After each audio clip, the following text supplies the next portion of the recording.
La tuberculosis sigue siendo la enfermedad infecciosa que más muertes ha causado en la historia de la humanidad. Los datos son elocuentes y difícilmente rebatibles. Según el último informe de la Organización Mundial de la Salud, se han producido en el último año más de 10 millones de casos de tuberculosis en todo el mundo. ¿Cuál es la distribución geográfica? 45% en Asia, 25% en África, 3% en el continente americano y 3% en Europa. ¿Cuáles son los datos más llamativos también de este informe? Pues hay un dato terrible, y es que se producen casi 1.700.000 muertes por tuberculosis en el último año. Y eso en una enfermedad que es prevenible y curable es un auténtico drama. Tenemos que poner todos los medios para conseguir que esta epidemia sea eliminada. ¿Cuáles son los datos en Europa? Pues en Europa se producen bastantes menos casos de tuberculosis. Hay unos 290.000 casos de tuberculosis. Sin embargo, la proporción de tuberculosis multidrogoresistente es mayor que en el mundo, porque hay unos 122.000 casos de tuberculosis multiresistente en Europa. A esto que me acabo de referir, a la tuberculosis multiresistente, conviene ampliar un poquito la información. En los últimos años nos hemos encontrado con una tuberculosis que está emergiendo y que complica mucho el pronóstico porque no podemos utilizar los dos fármacos más habituales que utilizamos en su tratamiento, que es rifampicina y isoniazida. Hay 600.000 casos de tuberculosis multiresistente en el mundo y eso genera una mortalidad más alta que la de la tuberculosis sensible. ¿Cuáles son los datos en nuestro país? En España tenemos alrededor de 5 o 6.000 casos de tuberculosis por año. En los últimos años hemos asistido a un descenso progresivo, paulatino, importante de las cifras de tuberculosis, pero seguimos teniendo unos niveles de tuberculosis por encima de los países más próximos, de aquellos que componen nuestro entorno económico, geográfico, cultural y social. ¿Y la Comunidad de Madrid? La Comunidad de Madrid tiene unas tasas de tuberculosis un poquito por debajo de la media nacional, que ya es sensiblemente inferior a la media mundial.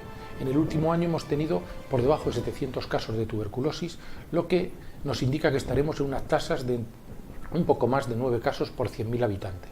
¿Y qué características tienen las tasas de tuberculosis en la Comunidad de Madrid?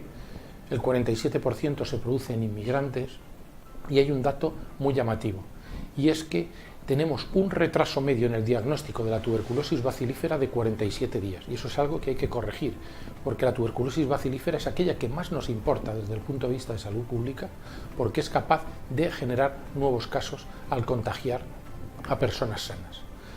La tuberculosis en nuestra comunidad, en Madrid también, se asocia fundamentalmente a 3 circunstancias: al tabaquismo, a la diabetes y a la inmunosupresión. Y tenemos considerados globalmente un 10% de los casos que tienen resistencia global a uno o más fármacos. ¿Cómo podemos mejorar el diagnóstico y el tratamiento de esta enfermedad? Pues para el diagnóstico contábamos clásicamente con los cultivos sólidos que en los últimos años han sido sustituidos por los cultivos en medio líquido, pero aún así nos tardan 2, 3, 4 semanas en darnos un diagnóstico. Afortunadamente, en los últimos años han emergido las técnicas de biología molecular, esas PCR en tiempo real, que son capaces de diagnosticarnos con bastante exactitud y especificidad las tuberculosis con baciloscopia negativa y mucho antes de que tengamos que esperar a un cultivo positivo. Pero además, estas técnicas de biología molecular sobre muestra fresca, la más significativa de ellas es el Ginesper, nos informan también de la posible resistencia a rifampicina. Y eso es un dato muy importante, porque la resistencia aislada a rifampicina es muy rara. Y habitualmente, si tenemos una resistencia a rifampicina, consideraremos que es un caso multiresistente. Además, los casos en que sospechemos multiresistencia, podemos ampliar el espectro de patología molecular con el diagnóstico de la sensibilidad también a quinolonas y a fármacos inyectables de segunda línea. En los últimos años no habíamos tenido muchos cambios en el tratamiento de la tuberculosis. Seguimos manejando para tuberculosis sensible la mayoría de esquemas que utilizamos desde hace 3-4 décadas. Pero hemos incorporado a nuestro arsenal terapéutico en los últimos tiempos 2 nuevos fármacos, bedaquilina y delamanida, que probablemente nos puedan servir para el futuro de una forma importante. Y además estamos asistiendo en los fármacos de segunda línea a una nueva clasificación, a los fármacos tradicionales, el grupo de rifampicina, isoniazida, etambutol y piracinamida, ahora mismo el segundo grupo en importancia es el de las quinolonas, que han desplazado a los fármacos inyectables de segunda línea al tercer nivel. Por tanto, estamos incorporando en los últimos años nuevas herramientas diagnósticas y terapéuticas. ¿Cómo podemos acabar con esta lacra? Como sabemos, la tuberculosis es una enfermedad infecciosa con un alto componente social, porque hay tuberculosis donde hay pobreza, donde hay hacinamiento, donde hay desnutrición, y por tanto la tuberculosis, aunque nos puede afectar a cualquiera, golpea a los estratos sociales más desfavorecidos de la sociedad. ¿Cómo podemos trabajar todos conjuntamente en nuestro país y en todo el orbe para lograr lo que la OMS se ha propuesto?